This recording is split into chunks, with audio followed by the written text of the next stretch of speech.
Bienvenue dans Whole Spectrum, un portail où ensemble on va explorer qu'est-ce que ça veut dire d'être une créature multidimensionnelle aujourd'hui à l'âge du Verseau.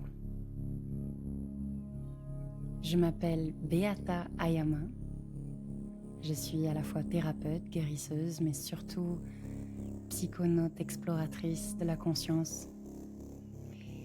Et je t'emmène dans des plongeons pour comprendre le cause à effet de l'énergie qui se déploie du très très dense à l'infiniment subtil. Et je vais inviter des personnes qui explorent différents outils pour grandir en agilité, en maîtrise, en compréhension, en maturité par rapport à notre nature totale. Alors installe-toi confortablement, ouvre ton esprit, ouvre ton cœur, car tu vas certainement avoir des sensations de connaître ce que l'on dit avec d'autres aspects de ton être. Alors savoure les codes de remembrance et j'ai hâte de continuer la discussion ensemble en commentaire. Merci pour tous vos partages, votre accueil, votre enthousiasme. Et on va commencer par plonger. On prend une grande inspiration et on est parti.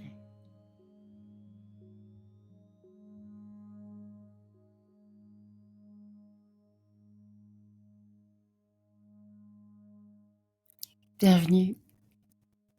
Je m'appelle Beata et je serai l'hôte dans ce salon, cet espace cocon où ensemble on va laisser fondre sous la langue des bonbons de conscience, des bonbons d'exploration de ce que l'on est en tant qu'humain. Et dans ce salon en particulier, on s'intéresse à la question de notre spectre total. Donc le fait que l'on est à la fois une créature qui œuvre dans le dense, la terre physique avec un système nerveux, il y a des choses à faire ici avec cette matière, mais pas que. Et ici en particulier, dans ce podcast, le projet, c'est de voir comment on peut faire toutes les couches du très très dense physique au extrêmement subtil, spirituel, éthérique, et même plus qu'éthérique, vous allez voir. Comment on peut le faire en même temps, avec justesse et agilité. Alors, comme on va beaucoup parler des dimensions, je vais vous donner une métaphore que je vous ai glissée dans le logo pour que ce soit vraiment parlant à votre subconscient. Vous avez vu dans le logo de Whole Spectrum, qui d'ailleurs veut dire le spectre total en anglais. Je vous expliquerai tout à l'heure pourquoi j'ai choisi de le nommer en anglais. Dans ce logo, je vous ai mis les couleurs de l'arc-en-ciel et tout ça se fait absorber dans un vortex et ça va quelque part. Vous remarquerez que d'ailleurs, le vortex, il a un certain nombre de lignes, tout est fait exprès. Je vous laisse regarder.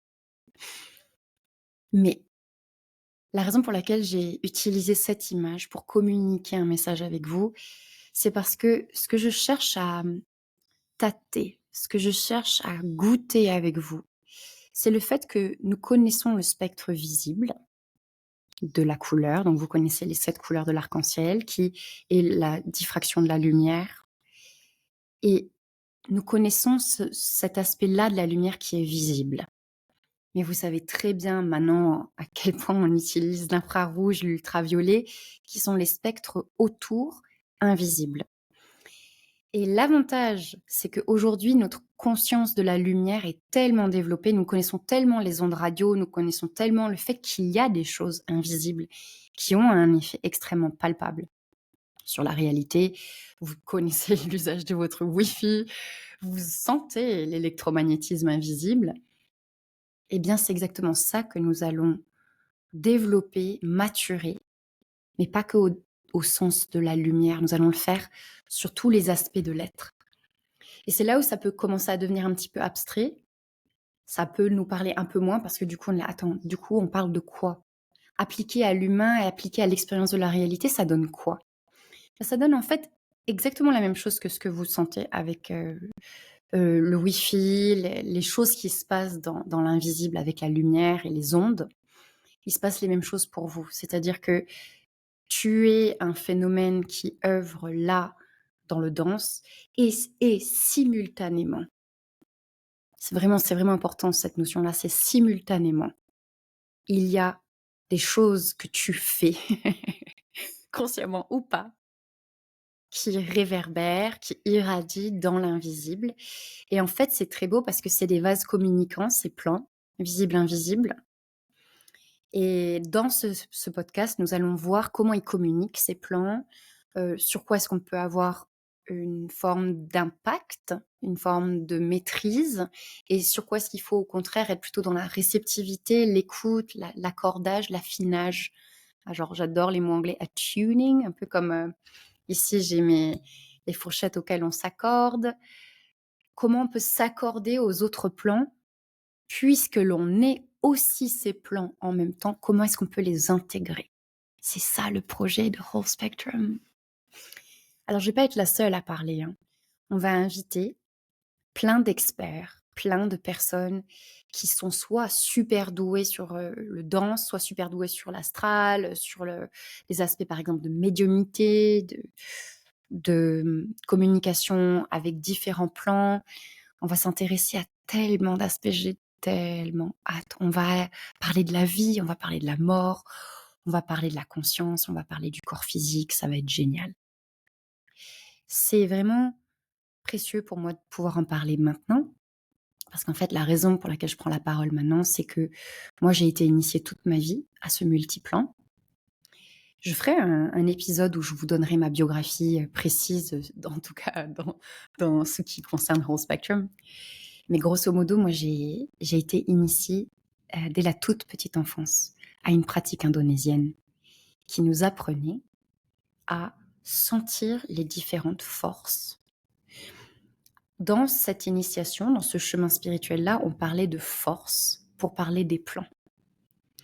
Dans l'épisode suivant, je vous expliquerai les différentes dimensions et vous verrez qu'à chaque plan, qui est comme une couche énergétique, comme on vient de nommer entre le visible et l'ultraviolet infrarouge, il y a des plans donc, dans lesquels tu t'expérimentes énergétiquement de plus en plus subtil et de plus en plus proche d'un état de pure conscience lumière.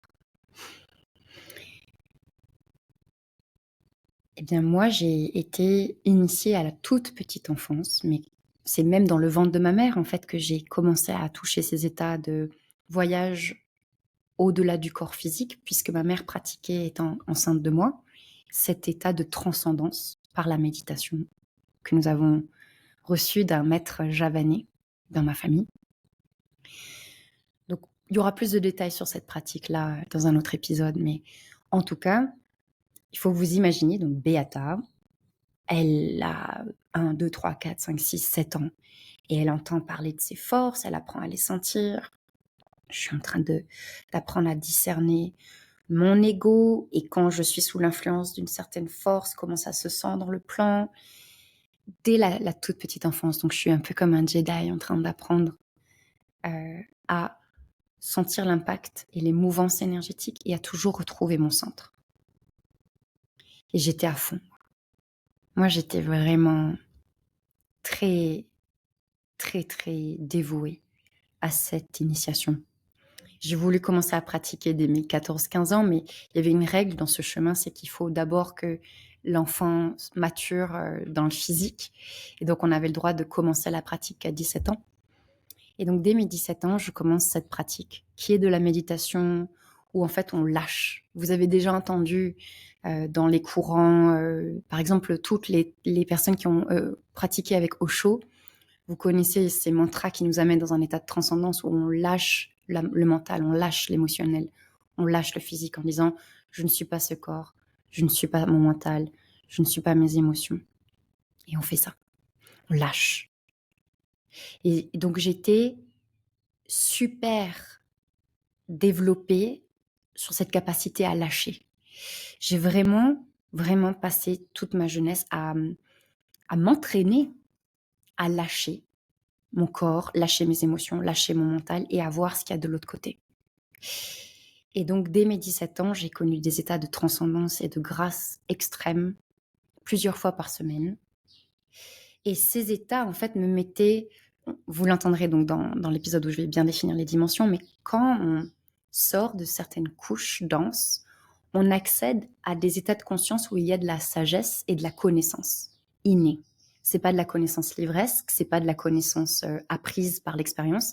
C'est un peu comme si on était baigné dans le fait de se souvenir des choses multidimensionnelles, sur la nature de la réalité, la non-dualité, le pourquoi du comment, de pourquoi les choses sont comme ça. Donc ça a été... je me rends compte que les oiseaux sont très très forts derrière moi, j'espère que ça va aller pour vous. J'en profite pour faire une petite parenthèse, je suis à Bali et ce podcast va être organique, hein, parce que en fait, c'est pas possible de couper les sons ici. C'est soit il y a un gros lézard dans la maison qui se met à faire des bruits extraordinaires, soit il y a les oiseaux, soit il y a les mobylettes.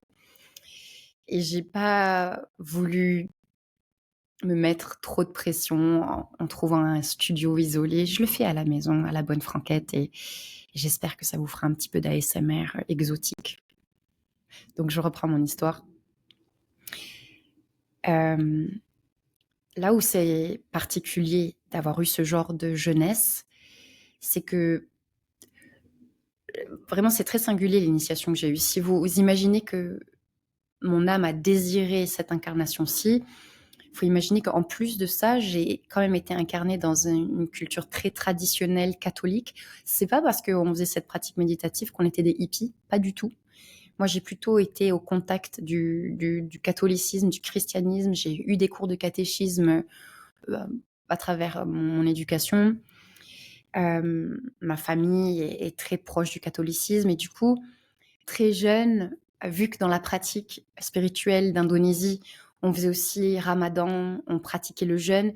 En fait, j'étais au croisement des religions, j'étais au croisement des dogmes et des non-dogmes, puisque ma pratique spirituelle faisait que je devais remettre en question les dogmes religieux.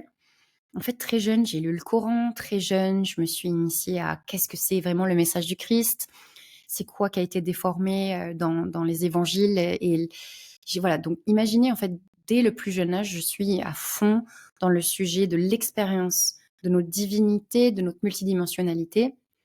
Et ça a fait de moi un sacré ovni parce que, alors que tous mes potes, ils étaient en train d'avoir leurs premières expériences sexuelles, de faire des drogues, de sortir, d'avoir leurs premières expériences entrepreneuriales ou sportives, enfin bref, la jeunesse, quoi. Moi, mes week-ends, j'allais souvent faire des retraites spirituelles où j'accompagnais mes parents et j'étais pendant plusieurs jours avec des adultes en train de parler de qu'est-ce que c'est du coup nos instincts primitifs, qu'est-ce que c'est que l'ego, comment on dépasse ça, comment on peut rester dans la communauté et pratique, dans le sens pratique des choses, tout en touchant à cette grâce divine. Et moi, personnellement, ça a été vraiment très, très, très initiatique parce qu'en fait, simultanément au fait que j'avais des états de grâce, et j'aimerais ici vous donner un peu plus de détails. Ceux qui ont déjà connu un état de transcendance, vous savez que c'est pas juste on a cet état de transcendance et après on revient à la normale. En fait, tout notre corps est douché d'une lumière quand on touche cet état-là, qui fait qu'après, il y a un alignement certain de la parole, du mental, de l'énergie, de l'émotionnel. On n'est plus englué de la même façon dans nos instincts primitifs, dans nos passions un peu, je vais dire passions basses, mais par exemple la jalousie, l'impatience ont beaucoup moins d'emprise sur nous. Pendant quelques jours, des fois en fonction de l'intensité de l'expérience, ça peut être quelques mois. Et c'est pour ça qu'on parle d'être illuminé. Parce que vraiment, en fait, on voit tellement clair à ce qui est vraiment essentiel que les autres états ne peuvent plus prendre aussi puissamment racine en nous et ne nous contrôlent plus pareil. Donc en même temps que j'avais accès à ça, et du coup après chaque méditation, que je faisais à peu près 3 fois par semaine, et bah, pendant 2 jours, j'étais très sage, j'étais très mature, j'avais une forme de colonne énergétique qui faisait que je pouvais voir les choses et je réagissais moins. Et ça, par contre, c'était que quelques jours, parce qu'après ça s'atténuait. Et là, mon humanité émotionnelle et je vais dire psychotique revenait au galop. Et vu que je m'en étais pas vraiment occupée pendant quelques jours, moi, j'ai commencé à expérimenter une très, très forte bipolarité. Et en fait, toute cette éducation spirituelle a fait que plutôt que d'avoir de la patience pour mes émotions et mon mental et de m'en occuper comme un corps dont il faut s'occuper, en fait, moi, j'avais une forme d'addiction à la transcendance. Et j'allais, du coup, de plus en plus faire cette pratique, y faire appel, pour revenir dans cet état de grâce, être de nouveau bien au clair et œuvrer à partir de là. Et c'est pour ça que je fais Whole Spectrum, que je vous transmets ces codes. Parce qu'en fait, dès mes 17 ans, j'ai commencé à avoir le souci de cette quête spirituelle qui fait que je nie mon humanité. Et là, d'un seul coup, la question majeure, c'est, mais attends, du coup, si tout est la création divine, pourquoi je rejette autant ces autres expériences corporelles, psychiques, émotionnelles? Il y a quelque chose qui commence vraiment, c'est l'éléphant dans la pièce en fait. C'est à force d'aller à la méditation, à un moment donné, tu te dis c'est bizarre. Je fuis. Il y a des choses que je renie et je me sentais en fait de plus en plus en dissonance avec moi-même. Et ça a accumulé vers mes 24, 25, 26, 27, 28 ans, vers une profonde dépression. Ça n'a pas été que psychique, ça a été aussi corporel. J'ai eu les pires crises d'asthme de toute ma vie. J'ai eu un état d'inflammation chronique, j'avais même des formes de tumeurs qui se développaient dans les oreilles. On a fait plein d'IRM, plein de scanners pour voir ce qui se passait. Il n'y a rien qui se détectait, mais je ne pouvais plus dormir tellement j'avais des inflammations ORL, inflammation même dans le cerveau et les poumons qui ne pouvaient plus respirer. Et un jour, je ferai un épisode sur le fait de parler des messages du corps et à quel point le corps est un somptueux sonneur d'alerte. Pour il y a quelque chose qui va pas, il y a quelque chose qui est pas aligné là. Je t'en prie, écoute-moi.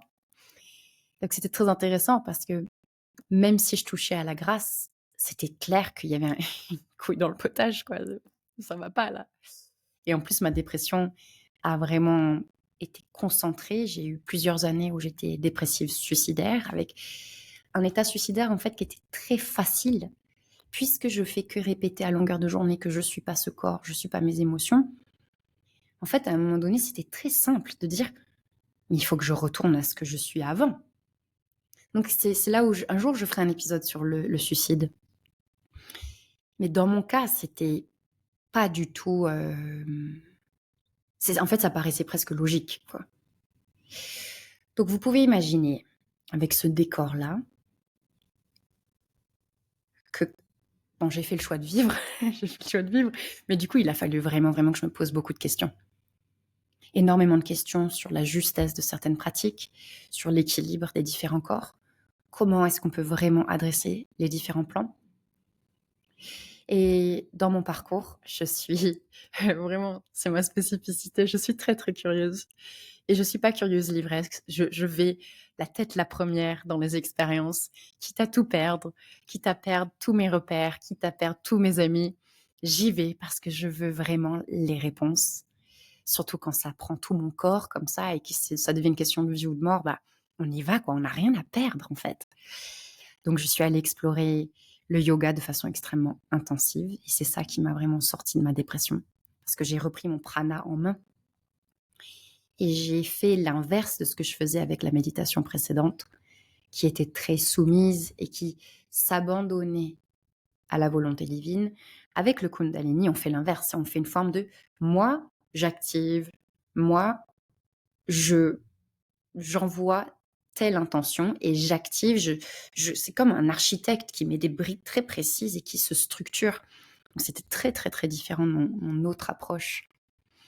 Et d'ailleurs, elles ont été antinomiques. Quand j'ai commencé le Kundalini, j'ai plus réussi à atteindre mes états de grâce précédents avec l'autre méditation.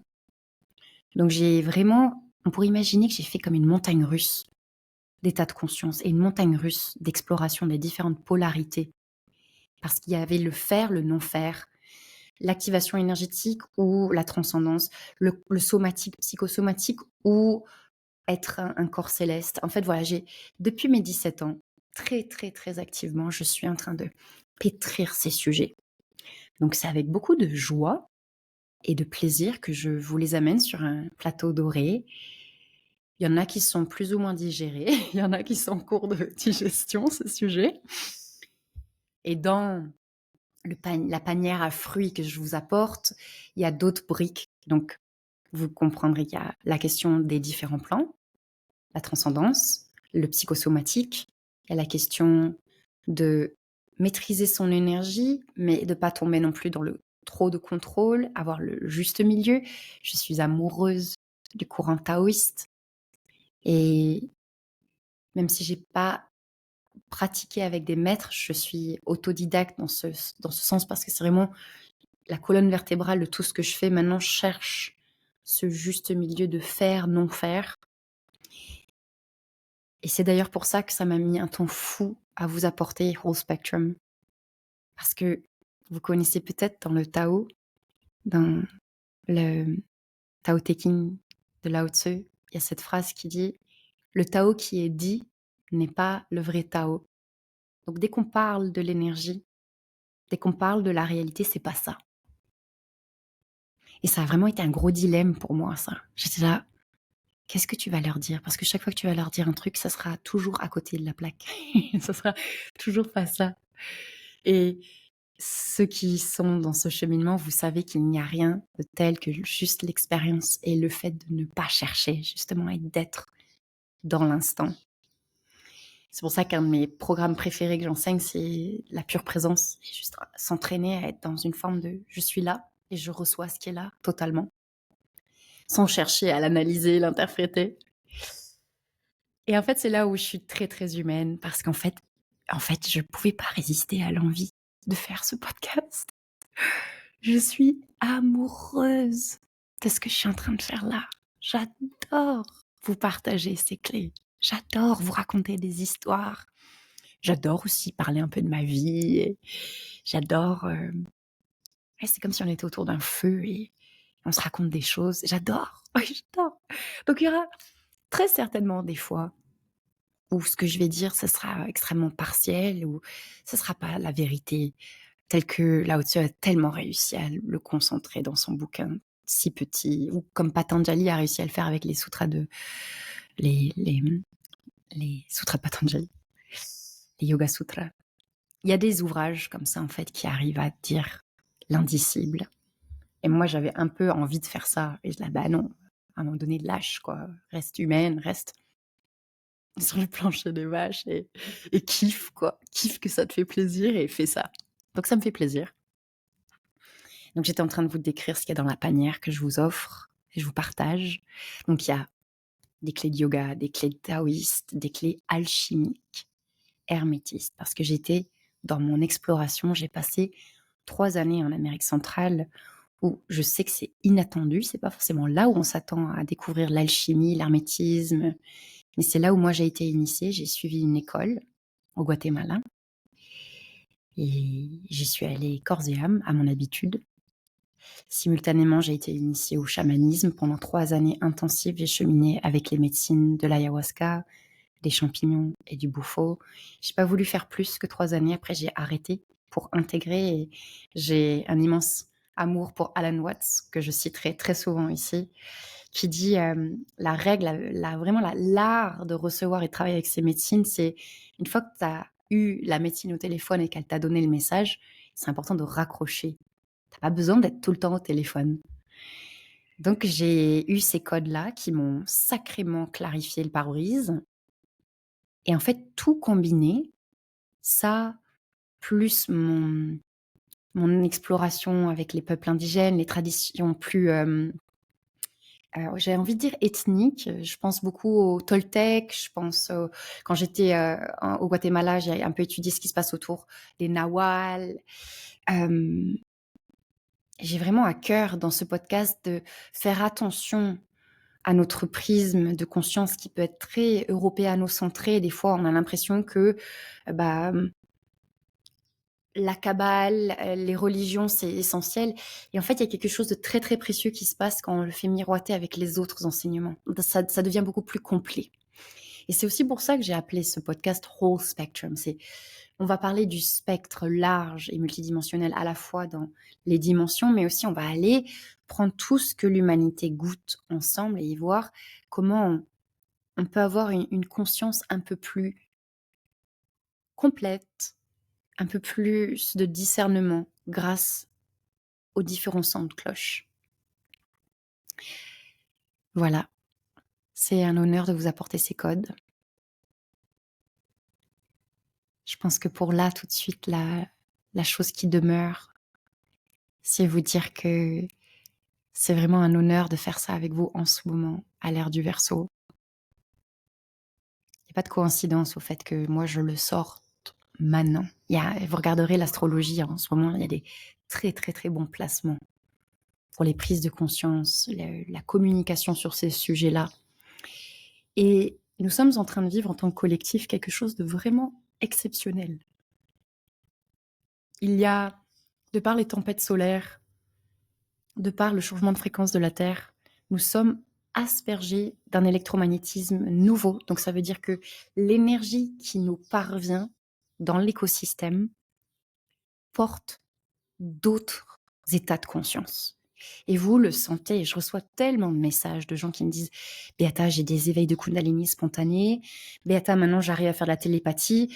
Je fais de la communication animale, je ne sais pas comment je le fais. » Et donc, on va vivre un moment spectaculaire où l'humanité, en fait, est en train de se décloisonner du spectre visible et se vit de plus en plus dans sa totalité. Et c'est pour ça que je vous apporte ce podcast où on peut se poser les questions ensemble et essayer d'avoir un peu plus de discernement. Et mon souhait, c'est de sortir ces sujets du placard magique, un peu mystérieux. C'est pas mystique, tout ça. C'est ce que l'on est. De la même façon qu'il faut que tu ailles aux toilettes, que tu prennes soin de tes dents. Il faut prendre soin de notre multiplan. Voilà, c'est très pratico-pratique. Et peut-être que pour certaines personnes, ça l'est pas encore. Mais soyez attentifs, ça arrive. C'est le moment. Il y en a qui appellent ça l'ère du Verseau, il y en a qui appellent ça la fin du Kali Yuga. C'est le moment. Quel privilège de vivre ça ensemble. Alors, le dernier message que j'aimerais vous transmettre dans cette introduction, c'est on est une boule à disco tous ensemble. Et moi, j'ai mon petit miroir de perception, mais ça ne sera pertinent que s'il est cumulé au vôtre. Donc, je vous invite fortement à chaque épisode à venir dans les commentaires partager ce qui fait écho, là où vous sentez vraiment oui, oui, moi aussi j'ai perçu ça. Et si vous voulez enrichir, si vous voulez dire alors moi j'ai compris ça, mais alors je l'ai vécu de telle façon, ça a créé plutôt telle perception. Tant que vous le faites avec une forme de compassion et de respect pour le fait qu'on est tous en train de tâtonner dans le noir et on essaye de décoder.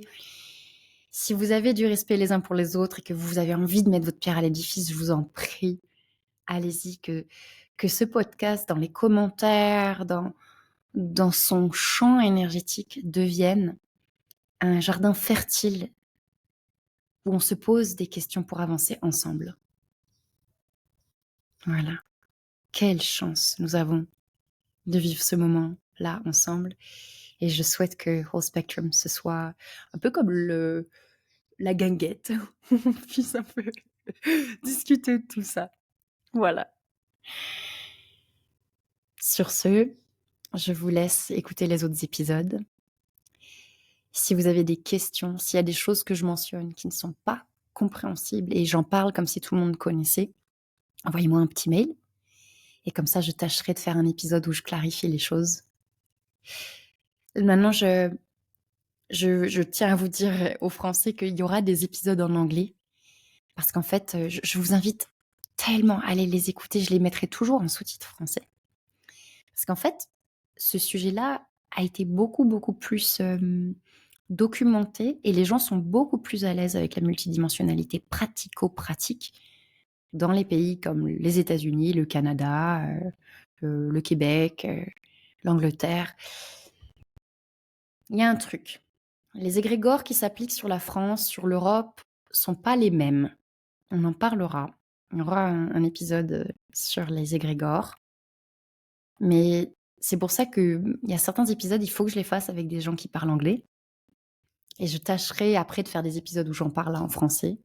Mais des fois, c'est pas facile de trouver les intervenants qui sont aussi à l'aise et qui ont autant développé un jargon, heu, vraiment pratico-pratique sur ces sujets-là en français.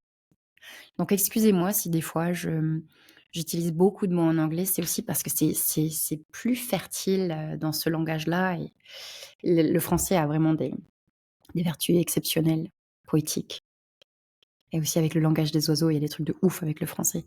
Mais voilà, pour que le gâteau soit complet, il y aura des épisodes en anglais et je vous invite à les regarder. Ils seront aussi, avec les sous-titres.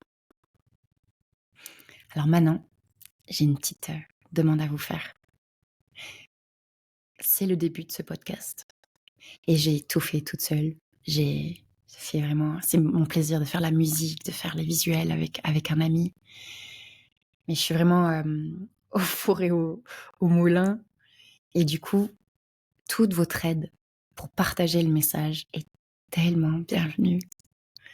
C'est le début, donc si vous avez envie d'aller juste envoyer un petit like sur Spotify, vous abonner, sur Apple aussi, sur YouTube, merci infiniment parce que ça fait vivre l'énergie et ça donne de la visibilité à ce sujet. Ça permet à d'autres gens qui sont pas dans ma communauté encore de découvrir ces sujets-là. Et si vous sentez qu'il y a un épisode vraiment, c'est riche pour votre entourage, partagez-le, je vous en prie, ça serait un tel honneur que ces perles-là, que ces petites gouttes, elles viennent un peu se dilater partout sur la planète. Donc merci pour ce que vous m'aidez à diffuser. Je vous envoie beaucoup d'amour et à tout de suite dans les autres épisodes. Merci d'être là.